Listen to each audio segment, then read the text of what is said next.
পুনরুত্থান, পুনরুজ্জীবন, the concept of resurrection, life after death, মৃত্যুর পরে যে আবার আমরা জাগবো ঘুম থেকে, আবার জীবন হবে, আবার বিচার হবে, এটা বিশ্বাস হয় আপনাদের? হ্যাঁ, মক্কার লোকদের বিশ্বাস হতো না।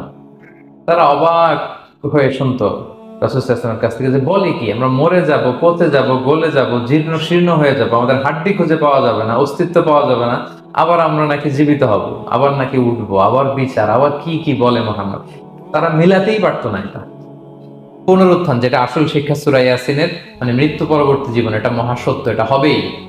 হ্যাঁ, লম্বা আয়াত, আমি শুধু মূল কথাটা বলি। আস ইবনে ওয়াইল মক্কার রাসূল সাল্লাল্লাহু আলাইহি ওয়াসাল্লামের কাছে একটা মরা লাশের হাড্ডি, কঙ্কাল থেকে হাড্ডি এনে, এটা শত বছর আগের হাড্ডি, এরকম হাত দিয়ে গুঁড়া করে এটা পাউডার হয়ে গেছে। রাসূল সাল্লাল্লাহু আলাইহি ওয়াসাল্লামের কাছে এসে ভাবে একটা ফু মারল, ফু দেওয়ার সাথে সাথে এটা বাতাসে মিলে গেছে। তো বলতেছে মুহাম্মদ, এই যে কঙ্কালের এই পাউডারটা তুমি বলতেছো এইটারে আল্লাহ জীবিত করবে, এটা রিকনস্ট্রাক্ট করবে, কি বলো তুমি? What are you talking about? এটাও সম্ভব? আল্লাহ এই কথাটা সূরা ইয়াসিনে তুলে ধরলেন যে দারাবা লানা মাসালান ওয়া নাসিয়া খালকা ক্বালা মান ইউহিল ইযামা ওয়া হিয়া রামীম, এটা কে আবার জীবিত করবে? তো জীর্ণ শীর্ণ ধুলা বালু পাউডার হয়ে গিয়েছে। আল্লাহ বলেন, কুল, নবী আপনি ওয়াইলকে বলেন, ইউহিহাল্লাযী আনশাহা আউওয়ালা মাররা, ওই আল্লাহ সৃষ্টি করবেন যে এটারে প্রথমে বানাইছিলেন। এটার তো অস্তিত্ব ছিল না, অস্তিত্বহীন থেকে যখন আল্লাহ বানাইতে পারেন, এটা মরে যাওয়ার পরে তারে আল্লাহ আবারও বানাতে পারবে, ঠিক কিনা বলেন? আচ্ছা বলেন, কোন জিনিস প্রথমে বানানো সহজ না দ্বিতীয়বার বানানো সহজ? দ্বিতীয়বার, তাই না? তো প্রথমেই যেহেতু আল্লাহ আমাদেরকে বানাই ফেলতে পারছে, মরে গেলে, গলে গেলে, পচে গেলে দ্বিতীয়বার বানানো কেন জন্য কঠিন হবে? কঠিন হলে তো প্রথমবার হওয়ার কথা ছিল, যেহেতু নমুনা ছিল না, আল্লাহর কাছে কোনো মডেল ডিজাইন ছিল যে এটার আলোকে এটা ছিল। তো সেই আল্লাহ যখন আমাদেরকে বানাই ফেলতে পারছেন প্রথমবার, দ্বিতীয়বার কি তার জন্য কঠিন না সহজ? তখন বিষ্ণু ইসলাম বললেন যে এই পাউডার, তুমি যে কঙ্কালের হাড্ডি ফু দিয়ে বললা, এটাকে আল্লাহ জীবিত করবেন, অনুরূপভাবে তোমাকেও জীবিত করবেন এবং তোমাকে জাহান্নামে নিক্ষেপ করবেন। আল্লাহ জাহান্নাম থেকে আমাদেরকে হেফাজত করুন। সহিহ মুসলিমের হাদিস, আল্লাহ হাবিব সাল্লাল্লাহু আলাইহি ওয়াসাল্লাম বলেন, ইন্না ফিল ইনসানি আযমান, মানুষের দেহে একটা হাড্ডি কণিকা আছে, লা তাকুলুল আরদু আবাদা, এই হাড্ডি কণিকা জমিন কখনো খেতে পারে না। মানে আমাদেরকে কবর দিয়ে দিলে তো মাটি পুরো লাশটা খেয়ে ফেলে, 50-100 বছর পরে আর কিছুই থাকে না, আসলে আমাদের হাড় গোড়ও থাকে না, ওইটাও পাউডার হয়ে যায়, পোকামাকড় খেয়ে ভ্যানিশ। কিন্তু একটা জিনিস ছাড়া, আমাদের এই যে শির দ্বারা ব্যাকবোন, আমাদের স্পাইনাল কর্ডের একেবারে নিচে ট্রায়াঙ্গেল ছোট্ট একটা হাড্ডি কণিকা আছে, ত্রিভুজ আকৃতির, এটাকে ডাক্তারি ভাষায় বলে কক্সিক্স টেইল বোন, কুচ্ছাস্তি বলে। এই ছোট্ট কণা, এইটা নষ্ট হয় না। আল্লাহ বলে এইটাকে বেইস ধরে আমি কিয়ামতের দিন তোমাদের সবাইকে আবার জীবিত করব। হিন্দুরা যে শ্মশানে লাশ পোড়ায়, সব পুড়ে যায়, কক্সিক্স পুরো নয়, ছোট্ট কক্সিক্স কোথা হয় জানেন? গরুর লেজটা যেখান থেকে শুরু হয় ওই জায়গায়, মানে আমাদের শিরদাঁড়ার একেবারে নিচের দিকে ছোট্ট একটা ট্রায়াঙ্গেল হাড্ডি কণিকা আছে, খুবই ছোট ট্রায়াঙ্গেল বোন পার্টিকেল, এটা থেকে আল্লাহ সৃষ্টি করে। এটা বিমানের ব্ল্যাক বক্সের মতো, বিমান জ্বলে পুড়ে যায়, সাগরের নিচে গেল ব্ল্যাক বক্স কিছু হয় না। জানেন যে MH কত 370, ওই যে ডুবলো, যে ভারত মহাসাগরের নিচ থেকে 3 দিন সিগন্যাল দিচ্ছিল ব্ল্যাক বক্স, এরপর এটার ব্যাটারিও নাই, আর দিতেও পারে নাই, দেখেন সব ধ্বংস হয়ে যায়। ব্ল্যাক বক্স থেকে বিমানের সর্বশেষ কি হয়েছিল ইনফরমেশন গুলো পাওয়া যায়, ওইটা নষ্ট হয় না সাধারণত বিমানে। এই আল্লাহ তাআলা এই ব্ল্যাক বক্স দিয়ে দিয়েছেন আমাদের পেছনে, আজ বুঝলেন না? এখান থেকে আল্লাহ তাআলা সেদিন আমাদেরকে রিকনস্ট্রাক্ট করবেন।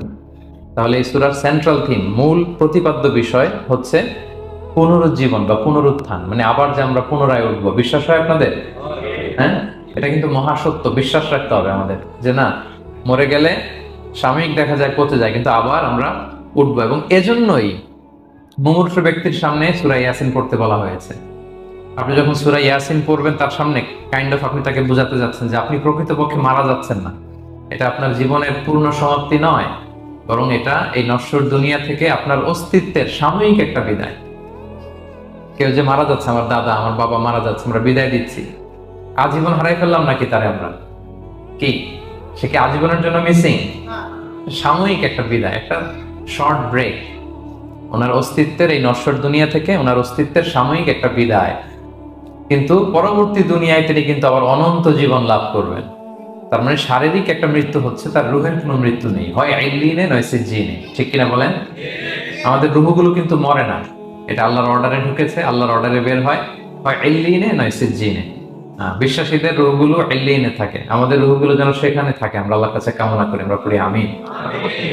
এজন্যই মৃত ব্যক্তিদেরকে আশাব্যঞ্জক করার জন্য এই সূরার মধ্যে যে কথাগুলো বোঝানো হচ্ছে যে আবার আপনি উঠবেন, আবার জীবিত হবেন, আবার আমরা মিলিত হব, বিচারের মুখোমুখি হব, আবার আমরা জান্নাতে একত্রিত হব, আমাদের গেট টুগেদার হবে, আমাদের রিট্রিট হবে। মানে মৃত্যুর মধ্যে আমরা আনন্দ খুঁজে বেড়াই নাকি? হ্যাঁ, মৃত্যু নিয়ে অনেকের কথা ভয়, কিন্তু আমরা তো মৃত্যুই একমাত্র ওয়ে যার মধ্য দিয়ে আমরা আমাদের রবের সাথে সাক্ষাতের গেট ওয়ে। এটা আল্লাহর সাথে সাক্ষাতের প্রথম ধাপ হচ্ছে আপনাকে দুনিয়া ছাড়তে হবে, এছাড়া কি আল্লাহর সাক্ষাৎ পাওয়া যাবে? যাবে না। এজন্য মৃত ব্যক্তির সামনে আল্লাহর হাবিব সাল্লাল্লাহু আলাইহি ওয়াসাল্লাম রাহমাতুল লিল আলামিন মুহাম্মদ রাসূলুল্লাহ সাল্লাল্লাহু আলাইহি ওয়াসাল্লাম তিনি সূরা ইয়াসিন তেলাওয়াত করতে বলেছেন। তাহলে সেন্ট্রাল থিম ক্লিয়ার সবার কাছে না? এবার আসেন কিছু প্রাইম লেসন, কোর লেসন সূরা ইয়াসিন থেকে। আমি সম্ভবত গত বছর আমার ভেরিফাইড ফেসবুক পেজ থেকে আমি 4টা লাইভ সিরিজ করেছি 4 ঘন্টার সূরা ইয়াসিনের উপর। আপনারা শুনবেন এগুলো, খুবই ওয়েল ডকুমেন্টেড ম্যানারে একাডেমিক ওয়েতে আলোচনা করেছি। যাদের সময় আছে শুনবেন এই লাইভগুলো। আমি এখন শুধু সার নির্দেশটা প্রাইম লেসন বা কোর লেসন গুলো নিয়ে আসি। 1 নম্বর লেসন হচ্ছে আল্লাহ তাআলা বলেছেন যে কোরআনের আয়াতগুলো একটার সাথে আরেকটা well connected, completely well knit, এটা well protected. One doesn't differ the other or contradict the other. কোনো আয়াত আরেক আয়াতের বিপরীতে যায় না, একটা আরেকটা সম্পূরক, পরিপূরক, ওয়েল নেট, ওয়েল কানেক্টেড। এটাই প্রমাণ করে যেটা কার কাছ থেকে নাজিল হয়েছে? আল্লাহ সুবহানাহু ওয়া তাআলার কাছ থেকে নাজিল হয়েছে। আল্লাহ তাআলা এটাই বলেছেন ইয়াসিন, তারপরে আল কোরআনিল হাকিম। হাকিম বিমানা মুহকাম, মানে কোরআনের আয়াতগুলো পোক্ত। এটা হচ্ছে completely well net, perfectly connected, একটা আরেকটার সাথে কানেক্টেড। এক আয়াত ইফাসসিরু বা'দুহু বা'দা, এক আয়াত আরেক আয়াতকে ব্যাখ্যা করে। অনেক কথা কোরআনের এক জায়গায় সংক্ষেপে বলা হয়েছে, আরেক জায়গায় বিস্তারিত, এক জায়গায় ছোট করে আরেক জায়গায় বড় করে। কোন আয়াত আরেক আয়াতের সাথে কন্ট্রাডিক্ট করে না। আল্লাহ তাআলা বলছেন আফালা ইয়াতাদাব্বারুনাল কুরআন ওয়ালাউ কানা মিন ইনদি গায়রিল্লাহি লাওয়াজাদু ফীহি ইখতিলাফান কাসীরা। তারা কি কোরআন নিয়ে গবেষণা করবে না? এই কোরআন যদি আল্লাহ ছাড়া অন্য কারো কাছ থেকে নাজিল হতো তাহলে তারা কোরআনের মধ্যে অনেক বিরোধ দেখতে পেত, পরস্পর বিরোধ, অনেক বিরোধ দেখতে পেত। কিন্তু কোরআনের ভেতরে এই পুরো 30 পারায় কোথাও কি এক আয়াতের সাথে আরেক আয়াতের কন্ট্রাডিকশন আছে? কোনো বিরোধ আছে বলেন? না, এটা ওয়েল নেট, ওয়েল কানেক্টেড। অন্য আয়াতে আল্লাহ বলছেন লা ইয়াতিহিল বাতিলু মিন বাইনি ইয়াদাইহি ওয়ালা মিন খালফি। সামনে থেকে পেছন থেকে কোরআনে কোনো বাতিল অনুপ্রবেশ করতে পারে না, কারণ তানজিলু মিন হাকিমিন হামিদ, এটা প্রজ্ঞাময় প্রশংসিত আল্লাহর পক্ষ থেকে এটা প্রোটেক্টেড একটা কিতাব নাজিল হয়েছে। ফলে এটা কিয়ামত পর্যন্ত প্রোটেক্টেড থাকবে। এক আয়াত আরেক আয়াতের ব্যাখ্যা করে দেয়, এটা হচ্ছে একটা ব্যাখ্যা। আবার আল কোরআনিল হাকিম মানে হচ্ছে বিজ্ঞানময় কোরআন। কোরআনের মধ্যে অনেক বিজ্ঞানের কথাও আছে। শুধু বিজ্ঞান নিয়ে কি আছে, প্রায় 1.5 ঘন্টার লেকচার আছে আমার। Scientific indications of the Holy Quran, cosmic symbols, natural phenomena, cosmology, embryology, morphology, blah blah blah, অনেক কিছু। কিভাবে এই পানি উপরে যায়, ওয়াটার সাইকেল, হাইড্রোলজিক্যাল সাইকেল, বৃষ্টি হয়, সূর্য কিভাবে ডুবে ওঠে, চাঁদ, তারপর মহাবিস্ফোরণ, বিগ ব্যাং থেকে শুরু করে মায়ের পেটে বাচ্চার ভ্রূণ কিভাবে ডেভেলপ করে, যত কসমিক সিম্বল আছে কোরআনে, এটা নিয়ে আমার 1.5 ঘন্টার একটা কোরআনের সায়েন্টিফিক ইন্ডিকেশনাল লেকচার আছে। তো সেদিকে আমি যাব না। তো কোরআনুল হাকিমের 2টা ব্যাখ্যা হয়। এক হচ্ছে মুহকাম, মানে কোরআনের আয়াতগুলো প্রোটেক্টেড, কানেক্টেড। আরেকটা হচ্ছে কোরআনের আয়াতগুলো বিজ্ঞানসম্মত, বিজ্ঞানের সাথেও কন্ট্রাডিকশন করে না। কিছু যদি অমিল থাকে বিজ্ঞানের অপেক্ষা করা উচিত। বিজ্ঞান সামনে আরো শিখবে, আরো জানবে, আরো ডেভেলপ হবে, তখন বারবার বিজ্ঞানের মাথা কোরআনের দিকে নিচু হয়ে আসবে। ঠিক কিনা বলেন? যতদিন যায় সহজ হয় কোরআন বোঝা আমাদের জন্য। বিজ্ঞানের আবিষ্কারের কারণে কোরআন বোঝা সহজ হয় এবং মিলে যাচ্ছে সবকিছু। তাহলে এটা হচ্ছে 1 নম্বর লেসন সূরা ইয়াসিন থেকে, যে কোরআনের সব ভার্সেস গুলা আর পারফেক্টলি কানেক্টেড, ইন্টারকানেক্টেড। 1 নম্বর। 2 নম্বর হচ্ছে সূরা ইয়াসিনের 10 নম্বর আয়াতে আল্লাহ তাআলা বলেছেন ওয়াসাওয়াউন আলাইহিম আনযারতাহুম আম লাম তুনজিরহুম লা ইউমিনুন। হে নবী, আপনি তাদেরকে ওয়ার্নিং দেন আর না দেন সমান সমান, কাজ হবে না। এর কারণ হচ্ছে জেনে বুঝে যদি কেউ সত্যকে প্রত্যাখ্যান করে তার অন্তরে আল্লাহ মোহর মেরে দেন। জেনে বুঝে সত্যকে প্রত্যাখ্যান করলে, আমি বুঝি নাই, আমি শুনি নাই, আমি জানি নাই, এটা আল্লাহ মাফ করবে। আমি কনভিন্স হই না, এজন্য মানতেছি না, কিন্তু আমি জানি এটা সত্য, এরপরেও যদি সত্যটা গ্রহণ না করি তাহলে কার মুক্তি আছে বলেন তো? না, তাহলে মুক্তি নেই। এজন্য যারা সত্যান্বেষী তাদেরকে আল্লাহ পছন্দ করেন। ভুল করে না এরকম কোনো মানুষ নাই পৃথিবীতে, সবাই আমরা ভুল করি, সবার ভুল হয়, এটাতে কোনো অসুবিধা নেই। কিন্তু জেনে আমি সত্যকে মানবো না, এটা আল্লাহ কখনো মেনে নেয় না। অন্য আয়াতে সূরা বাকারা আল্লাহ বলছেন, খতামাল্লাহু আলা কুলুবিহিম ওয়া আলা সামঈহিম ওয়া আলা আবসারিহিম গিশাওয়া ওয়া লাহুম আযাবুন আযীম। যারা জেনে বুঝে সত্যকে মানে না, নেগলেক্ট করে, তাদের অন্তরে আল্লাহ সিল গালা মেরে দিয়েছেন, কর্ণকুহরে ছিপি ঢুকিয়ে দিয়েছেন, চোখের সামনে পর্দা, কিছু দেখে না। কারণ ওরা সত্যটা মানতে চায়, নিয়তি করে ফেলছে যে আমি মানবো না। কেউ যদি নিয়ত করে ফেলে যে আমি বুঝবো না, যত বুঝাক তারে বোঝানো যাবে? আমরা বাংলা একটা কথা বলি না যে ঘুমিয়ে থাকলে তাকে জাগানো সহজ, কিন্তু ঘুমের ভান ধরে আছে, ওরা তো ধাক্কা মারতেছি, টানতেছি, কে উঠবে ঘুম থেকে? না। এটার উদাহরণ দেখেন আবু জাহেল আর ওমরে ফারুক রাদিয়াল্লাহু তাআলা আনহু। দুইজনই ইসলামের শত্রু ছিল, ইসলাম বিরোধী ছিল, কিন্তু ওমরে ফারুক রাদিয়াল্লাহু তাআলা আনহু ছিলেন সত্যান্বেষী, সত্য শুনলেই মানতেন। কিন্তু আবু জাহেল ছিল তার বিপরীত, সে ছিল গোড়া, অহংকারী, ইগোইস্টিক সমস্যা ছিল তার। সে জানতো যে আল্লাহর হাবিব সাল্লাল্লাহু আলাইহি ওয়াসাল্লাম আল্লাহর পক্ষ থেকে নাজিল হওয়া আসা একজন রাসূল, কোরআন আল্লাহর পক্ষ থেকে নাজিল হওয়া একটা কিতাব, জানার পরেও সে মানে নাই, ফলে তার নসিবে হেদায়েত জোটে নেই। কিন্তু ওমর ফারুক রাদিয়াল্লাহু তাআলা আনহু কিছুদিন পরেই উনি শাহাদা পড়ে ফেলেছেন, এবং রাসূল সাল্লাল্লাহু আলাইহি ওয়াসাল্লাম দোয়া করেছিলেন যে আল্লাহ, আল্লাহুম্মা আইজ্জাল ইসলাম বিআহাব্বি হাযাইনি রাজুলাইনি ইনদাক। আল্লাহ, দুজন লোকের যাকে তোমার ভালো লাগে তাদের একজনকে ইসলামের ছায়াতলে এনে তুমি ইসলামটাকে শক্তিশালী করো। একজন হচ্ছে আবু জাহাল, আরেকজন হচ্ছে ওমর। আল্লাহ তাআলা কার জন্য দোয়াটা কবুল করেছেন বলেন তো? ওমর ফারুকের জন্য। কারণ ওনার হৃদয়টা সাদা ছিল, সাদা মনের মানুষ, কলবে সালিম, সত্য যেখানে ওইটাই উনি গ্রহণ করতেন, সত্যের সামনে দুর্বল ছিলেন।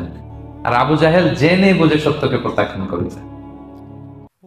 সো 2 নাম্বার শিক্ষাটা আমরা যেটা পেলাম, যে জেনে বুঝে সত্য প্রত্যাখ্যান করলে আল্লাহ তার জন্য হেদায়েত বরাদ্দ রাখেন না। এজন্য আমরা আমাদের বাকি জীবনটুকু আমরা এই মেন্টালিটি, মাইন্ডসেট যেন আমাদের থাকে যে সত্য দেখলেই আমরা মানবো, যেখানেই সত্য ওইটাই আমি গ্রহণ করবো। কি বলেন? এটা যদি আমার বিরুদ্ধে যায়, আমার দলের বিরুদ্ধে গেলে, বাবার বিরুদ্ধে গেলে, মানতেই হবে আমাকে। সত্য যেখানে আছে ওখানেই আমাদেরকে ছুটে যেতে হবে। দুটো চলে গেল। 3 নাম্বার হচ্ছে, আমরা পৃথিবীতে যা করি, আমরা অনেক সময় মনে করি যে দরজা বন্ধ করে দিলে, সুইচটা অফ করে দিলে আর বুঝি কেউ দেখে না। তা আসলে আমরা আসমানি বিশেষ নজরদারির ভেতরে আছি, এটা আমরা ভুলে যাই। যে সবার চোখ ফাঁকি দেয়া গেল, একজনের চোখ ফাঁকি দেয়া যায় না। তিনি কে বলেন তো? লা তুদরিকুল আবসার ওয়া হুয়া ইউদরিকুল আবসার ওয়া হুয়াল লাতীফুল খাবীর। কেউ তারা দেখে না, কিন্তু তিনি সবাইকে দেখে। কোন চোখ তাকে দেখে না, কিন্তু তিনি সব চোখগুলোকে দেখে। তাহলে 3 নম্বর লেসন হচ্ছে, everything is recorded in a well documented man. আমরা যা বলি, যা করি, যা লিখি, সবকিছু রেকর্ড করা হচ্ছে। কিন্তু সেদিন আপনি দেখবেন, ভালো করলেও দেখবেন, খারাপ করলেও আপনি দেখবেন। কারণ সবকিছু লিপিবদ্ধ হচ্ছে, সংরক্ষিত হচ্ছে। এটা আল্লাহ কোথায় বলেছেন? সূরা ইয়াসিনের 12 নম্বর আয়াত। আল্লাহ বলেন, নাকতুবু মা কদ্দামু ওয়া আসারহুম। তারা যা আমল করেছে আমি লিখে রাখি। ওয়া আসারহুম, এবং যা তারা দুনিয়ার জন্য রেখে গিয়েছে তাও লিখে রাখি। মানে এনি অ্যাকশন দে লেফট বিহাইন্ড, এনি ইফেক্ট দে লেফট বিহাইন্ড। এটা সাদাকায়ে জারিয়া বা গুনায়ে জারিয়া। সাদাকায়ে জারিয়া হচ্ছে আপনারা ভালো কাজ করছেন, ধরেন যে দ্বীনি জ্ঞান শিক্ষা দিচ্ছেন। আমি সূরা ফাতিহা শিক্ষা দিলাম আপনাদেরকে, তো আপনারা এটা দিয়ে আজীবন নামাজ পড়তেছেন, আপনার সওয়াব তো আপনি পাবেনই, কিন্তু ওই যে আমি শিক্ষা দিলাম একটা পার্সেন্টেজ সওয়াব আজীবন আমার আমলনামে আসবে। শুধু তাই না, আপনি যে আবার আরেকজনকে সূরা ফাতিহা শিক্ষা দিবেন, সে তার পরবর্তী নেক্সট জেনারেশনকে সূরা ফাতিহা, এইভাবে কিয়ামত পর্যন্ত এই চেইন ধরে সূরা ফাতিহা যত লোক শিখবে তারা তাদের সওয়াব ঠিকই পাবে, কিন্তু তার একটা পার্সেন্টেজ সওয়াব আল্লাহ তাআলা আমার আমলনামায় দিয়ে দিবে। এটাকে বলে আসার। ওয়ানাকতুবু মা কদ্দামু, নিজে যে আমল করলাম আল্লাহ বলে এটাও লিখে রাখছি। ওয়া আসারহুম, any effect you left behind in this দুনিয়া, যেটা আপনি রেখে গেছেন এটাও আল্লাহ লিখে রাখবে। এবং অকুল্লা শাইইন আহসাইনাহু ফি ইমামিন মুবিন। আল্লাহ বলেন সবকিছু একটা নথির ভেতরে নথিবদ্ধ করে। নথি চিনেন তো না? ডায়েরি, তারপর আমাদের বাংলাদেশে তো যে আগে হাল খাতা করতো না, কালি খাতা বিশাল বড় বড়, এখন আছে কিনা, বিশেষ করে মুদির দোকানে দেখা যায় বড় মোটা মোটা ধপাস করে সে টেবিলের উপর ফেলে, তারপর আপনার নাম দেখে বের করে আপনার কত বাকি, কত দিতে হবে। এই যে টালি খাতা, এই নথি করে রাখছে আল্লাহ তাআলা আমাদের সবকিছু যা করলাম, যেটার ইফেক্ট দুনিয়াতে আমি রেখে গেলাম। এবং অন্য আয়াতে আল্লাহ তাআলা বলছেন, মা ইয়ালফিযু মিন কাওলিন ইল্লা লাদাইহি রাকীবুন আতীদ। আমি মুখ দিয়ে যা উচ্চারণ করি সব আল্লাহ তাআলা একজন পর্যবেক্ষক ফেরেশতার মাধ্যমে তুলে রাখে, সব আপনি দেখতে পাবেন। শুধু তাই না, এখানে একটা স্পেশাল লকেট রেখেছেন আল্লাহ। আল্লাহ বলেন ওয়াকুল্লা ইনসানিন আলজামনাহু তায়রাহু ফি উনুকিহি ওয়া নুখরিজু লাহু ইয়াওমাল কিয়ামাতি কিতাবান ইয়ালকাহু মানশুরা। প্রত্যেকের গ্রীবালগ্নে আমি একটা স্পেশাল সিম কার্ডের মতো রেখেছি, যা বলো এখানে রেকর্ড হয়ে আছে, কিয়ামতের দিন আমি সব বের করে দিব। তাহলে পালানোর জায়গা আছে। That means we are under surveillance, 24/7 আল্লাহ তাআলা মনিটর করছেন, এবং এই বিশেষ আসমানি নজরদারি থেকে আমরা কেউই মুক্ত না। তাইলে লাইট বন্ধ করে দিলেন, দরজা আটকায় দিলেন, কেউ দেখে না, না? কেউ যেটা দেখে না সেটা দেখেন কে? আচ্ছা, তিনটা জেনে গেলেন। 4 নম্বরে হচ্ছে পৃথিবীতে সব নবীরা এক মিশন এবং ভিশন নিয়ে এসেছে। সব নবীরা লা ইলাহার দাওয়াত দিয়েছে, তাই না? এক আল্লাহর দাওয়াত দিয়েছে। আচ্ছা, কখনো কি এমন হয়েছে কোন নবী এসে বলছে যে আল্লাহ একজন, আবার আরেক নবী এসে বলছে না আল্লাহ 2-3 জন হইতে পারে? হ্যাঁ, বলছে? কোন নবী এসে বলেছে মৃত্যুর পর এক জীবন আছে, হিসেব দিতে হবে, পাই টু পাই হিসেব হবে? আরেকজন বলছে না, এরকম নাও থাকতে পারে। এরকম এক নবী এক কথা, আরেক নবী আরেক কথা হয়েছে? এগুলো নবীদের মধ্যে হয়, কবিদের মধ্যে হয়। এক কবি এক কথা বলে, আরেক কবি, এক দার্শনিক এক কথা বলে, আরেক দার্শনিক আরেক কথা, এক রাজনীতিবিদ এক কথা, আরেক রাজনীতিবিদ আরেক। এদের মধ্যে থাকাথাকি হয়, কিন্তু নবীদের মধ্যে কথার মধ্যে এগুলো আছে? কারণ তারা মন গড়া কথা বলে না। ওমা ইয়ানতিকু আনিল হাওয়া ইন হুয়া ইল্লা ওয়াহিয়ু ইউহা। তাদের কথা আসে একটা হেডকোয়ার্টার থেকে। হেডকোয়ার্টারটা কার? আসমানি রেভেলেশনের বেসিসে ওনারা কথা বলেন। মন গড়া কোনো নবী কোনো কথা বলেন না। তাহলে 4 নম্বর শিক্ষা হচ্ছে সব নবীর মিশন ভিশন এক। এজন্য তাদের মধ্যে একটা কোঅপারেশন ছিল। সূরা ইয়াসিনে চমৎকার একটা ঘটনা আছে। একটা জনপদের নাম উল্লেখ করা হয়নি, কিন্তু কোন কোন মুফাসসির বলেছেন এটা তুরস্কের আন্তাকিয়া জনপদে আল্লাহ একটা কাজে, দাওয়াতি কাজে 2 জন নবীকে পাঠালেন। কয়জন? 2 জন। কাজ একটা, কিন্তু কয়জন?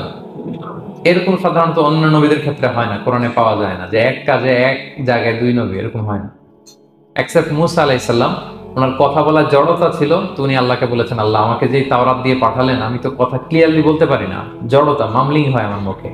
আমার ভাই আখি হারুন আফসাহু মিন্নি লিসান, ও খুব ফ্লুয়েন্ট ছিল। আমি নেতৃত্ব দিব, কিন্তু হারুন ভোকাল দিবে, আপনি তাকে নবী বানায়। মুসা আলাইহিস সালামের দোয়ার বদলতে আল্লাহ হারুন আলাইহিস সালামকে নবী বানায় দিয়েছিলেন। 2 ভাই মিলে ফেরাউনের কাছে দাওয়াতি কাজ করেছে। কিন্তু এছাড়া আর এরকম দেখা যায় না যে এক এলাকায় এক কাজে 2 জন নবী, না। এইখানে দেখা গিয়েছে আন্তাকিয়া জনপদে আল্লাহ এক মিশনে কয়জন নবী পাঠিয়েছেন? আচ্ছা, কিছুদিন পরে আরো একজন, তাহলে হইলো কয়জন? এক কাজে এক জনপদে এক এলাকায় মোট 3 জন নবী, কিন্তু এদের মধ্যে কোনো মারামারি নেই। আমাদের দায়ীদের অবস্থা দেখেন তো বাংলাদেশে, মাশাআল্লাহ। আমাদের প্রত্যেক দায়ীদের একই মিশন না? একই মিশন, একই ভিশন, একই লক্ষ্য, একই ডেস্টিনেশন, কিন্তু কত বিভেদ, কত বিরোধ দেখেন। আল্লাহ তাআলা সূরা ইয়াসিনের 14 নম্বর আয়াতে বলছেন ইদ আরসালনা ইলাইহিম মুসনাইন, প্রথম 2 জন নবী পাঠালাম একটা মিশনে, ফাআজ্জাজনা বিসালিস, এবং 3য় জন দিয়ে আরো এদেরকে মজবুত করলাম। ফাকালু ইন্না ইলাইকুম মুরসালুন, তারা যে 3 জন একই কথা বলে যে আমরা রাসূল হয়ে এসেছি। তাহলে দেখেন নবীদের মধ্যে পারস্পরিক শ্রদ্ধাবোধ ছিল। বড় নবী, ছোট নবী, প্রধান বক্তা, দ্বিতীয় বক্তা, তৃতীয়, এগুলো ছিল না। এই 3 নবীর মধ্যে প্রধান নবী, দ্বিতীয় নবী, তৃতীয় নবী আছে নাকি? না। 3 জন একই মিশনে, একই ভিশনে, কোঅপারেশনে তারা এগিয়ে গিয়েছে। তো দেখেন আমরা যারা কোরআনের দায়ী, আমরা তো নবীদের কাজটাই করি, তাহলে আমাদের মধ্যে এই কোঅপারেশন থাকতে হবে, এই রেসপেক্ট থাকতে হবে। আমি ব্যক্তিগতভাবে খুবই লজ্জিত যে আমাদের এই দাওয়া অঙ্গনটাকে আমরা কলুষিত করে ফেলেছি। আমরা অন্য আলেমকে, অন্য দায়ীকে তুচ্ছ করা, তাচ্ছিল্য করা, ছোট করা, হেয় করা, তাকে বাতিল করা, নাকচ করা, এরকম আমরা করে থাকি। আমি একাই ইসলামের মুখপাত্র, আমি যা বলবো এটাই, এটা ঠিকাদারি আমার কাছে, এরকম একটা মেন্টালিটি আছে না? এটা নবীদের মাইন্ডসেট এরকম ছিল না। ওনারা কোঅপারেশনে, কোলাবোরেশনে কাজ করতেন, পার্টনারশিপে, একে অপরের প্রতি রেসপেক্ট ছিল। কোন নবী আরেক নবী বিসৎকার করেনি, কিন্তু আমরা এক দায়ী আরেক দায়ীকে কাফের বলতেও তো আমরা দ্বিধাবোধ করি না, কি বলেন? আল্লাহ তাআলা আমাদেরকে বোঝার তৌফিক দান করুন। 5 নাম্বার, নবীদের কাজ হচ্ছে আল বালাগুল মুবিন, ক্লিয়ার কমিউনিকেশন, শুধু পৌঁছে দেয়া, বাণীবাহকের কাজ করা। আল্লাহ তাআলা বলছেন ওমা আলাইনা ইল্লাল বালাগুল মুবিন। ওই 3 জন নবী যখন বুঝালেন, তারা এলাকাবাসী মানে না, রিজেক্ট করলো, কিন্তু তারা বললো যে আমাদের কাজ হচ্ছে পৌঁছে দেওয়া, মানবা কি মানবো না এটা তোমাদের কাজ। আমাদের কাজ কি? আল বালাগুল মুবিন কোরআনিক টার্মিনোলজি, মানে হচ্ছে ক্লিয়ার কমিউনিকেশন, আমাদের কাজ পৌঁছে দেওয়া, এর বেশি কিছু না। আমরা অনেক সময় একটু জবরদস্তি করতে চাই, জোরাজুরি করতে চাই, এই নামাজ পড়ো না কেন, তাকে জোরাজুরি করা, দাঁড়িয়ে রাখানো, জোরাজুরিতে বেশি কাজ হয় না। আপনি পাওয়ারফুল মেসেজ দিবেন, ইনফ্লুয়েন্স করবেন, এতে আল্লাহ হেদায়েত দিবে। কারণ হেদায়েতটা নিয়ন্ত্রণ করেন একমাত্র কে? আর কারো হাত নেই, এমনকি নবীরও না। কোন নবীও চাইলে কাউকে হেদায়েত দিতে পারে। আল্লাহ হাবিব সাল্লাল্লাহু আলাইহি ওয়াসাল্লাম মক্কাবাসীদের পেছনে ঘুরতে ঘুরতে পেরেশান। উনি তো রহমতের নবী, উনি ভাবতেছিলেন হায়রে একটু যদি আমার কথা মানতো তাইলেই তো জাহান্নাম থেকে বেঁচে যায়। আর একটু দাওয়াত দেই, সকালে দেই, দুপুরে দেই, বিকেলে দেই, রাতে দেই। তাদের পিছনে ঘুরতে ঘুরতে রাসূল সাল্লাল্লাহু আলাইহি ওয়াসাল্লাম পেরেশান হয়ে যেতেন। আল্লাহ তাআলা সূরা কাহফে আয়াত নাযিল করলেন, ফালা আল্লাকা বাকিউন নাফসাকা আলা আথারিহিম ইল্লাম ইউমিনু বিহাদাল হাদীসি আসাফা। নবী, ওরা যদি শুনতে না চায়, আপনি তো ওদের পিছনে ঘুরতে ঘুরতে পাগল হয়ে যাচ্ছেন বোধহয়, না রেখে দেন, মানলে মানুক, না মানলে নাই। হেদায়েত দেওয়ার মালিক হচ্ছে আমি। ফাযাক্কির ইন্নামা আনতা মুযাক্কির, আপনি শুধু স্মরণ করিয়ে দেন, উপদেশ দেন। লাস্তা আলাইহিম বিমুসাইতির, আপনি বল প্রয়োগ করতে আসেন, আপনাকে দারোগা বানাই পাঠান, আপনি শুধু পৌঁছে দিবেন। এমনকি রাসূল সাল্লাল্লাহু আলাইহি ওয়াসাল্লাম ওনার চাচা আবু তালেবের হেদায়েতের জন্য অনেক ট্রাই করেছেন, কিন্তু হেদায়েত নসিব হয়েছে বলেন? কারণ ইন্নাকা লা তাহদি বাবতা ওয়ালাকিন্নাল্লাহ ইয়াহদি মান ইয়াশা। নবী, আপনি যাকে চান তাকে হেদায়েত দিতে পারবেন না।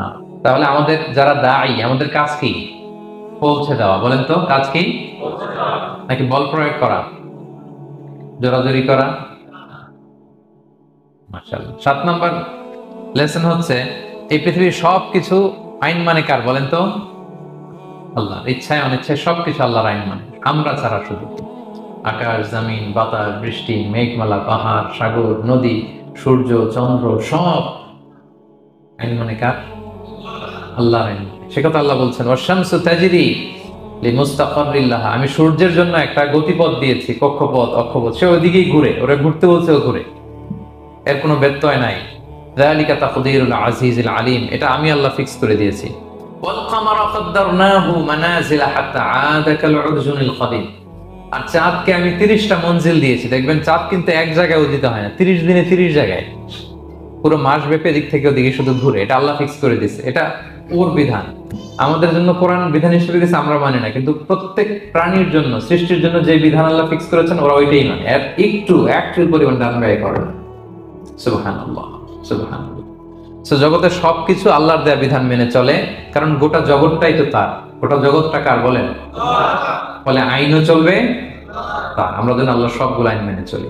8 নাম্বার হচ্ছে, এই যে আমরা জান্নাতের কথা শুনি, কিয়ামতের কথা শুনি, আখিরাতের কথা শুনি, একদিন আমরা এটা চাক্ষুষ দেখতে পাবো, তখন আমাদের এই বিশ্বাসটা আরো প্রগাঢ় হবে। মৃত্যুর পরে যে আমাদের লম্বা ঘুম, এই আমাদের নিদ্রা ভঙ্গ যেদিন হবে, সেদিন আমরা সব দেখতে পাবো, চাক্ষুষ কিয়ামতের সবকিছু।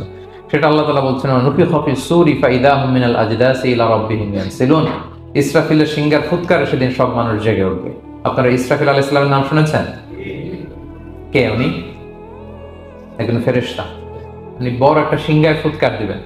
সৃষ্টির পর থেকে আল্লাহ ওনাকে একটা কাজের জন্য অ্যাসাইন করেছেন, শুধু ফু দিবে 3টা। কয়টা? আর কোনো কাজ আছে?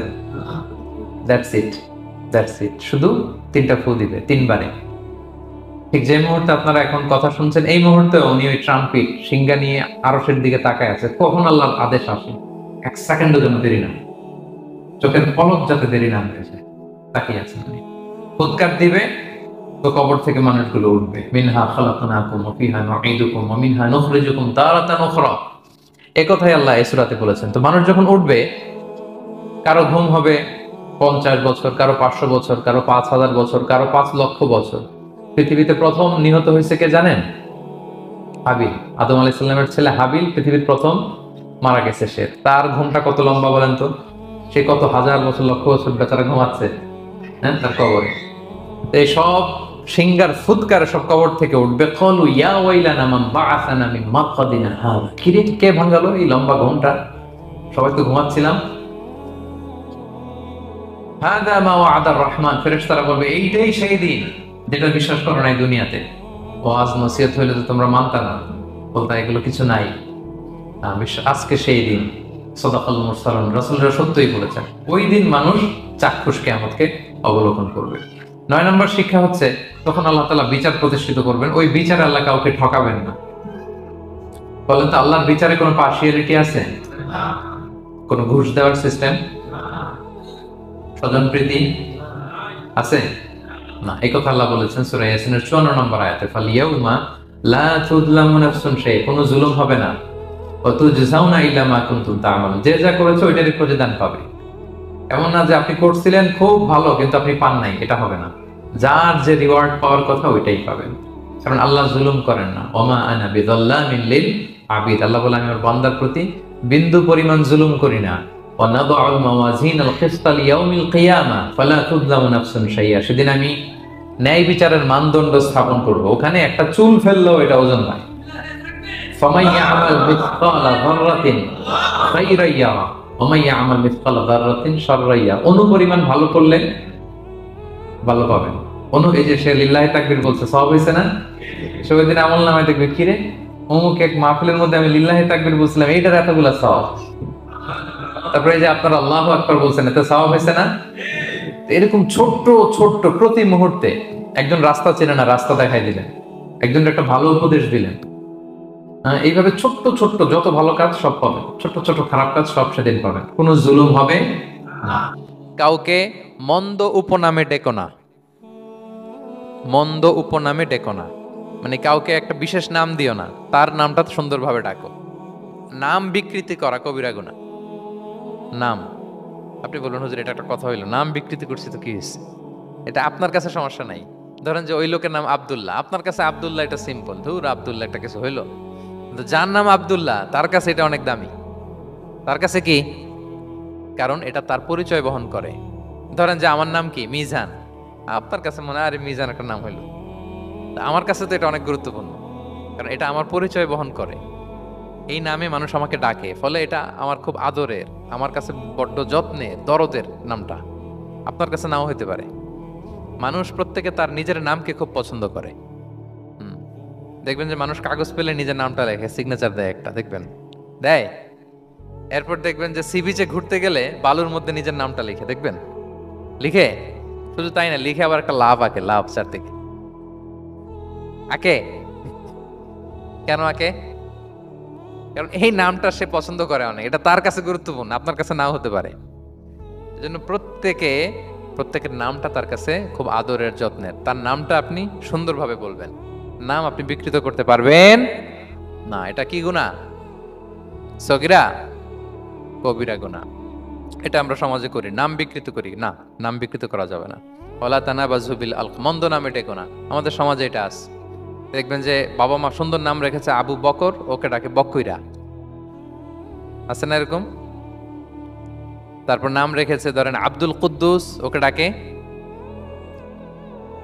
নাম রেখেছে আব্দুল ওয়াক্কাস, ওকে ডাকে।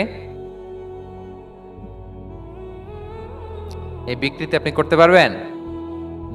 কারণ কিয়ামতের দিন আপনার নাম ধরে, আপনার বাবার নাম ধরে ডাকা হবে। তুদআউনা ইয়াউমাল কিয়ামাতি বিআসমাইকুম ওয়া আসমাই আবাইকুম।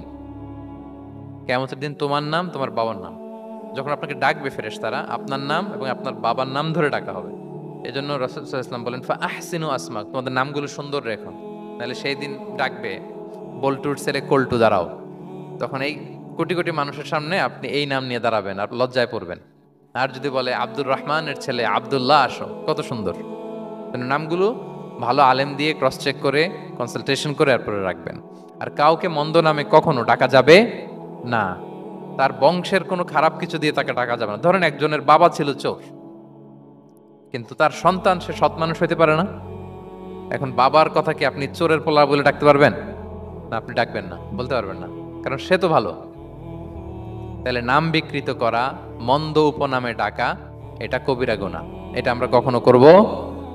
মনে থাকবে প্রিয় ভাইরা।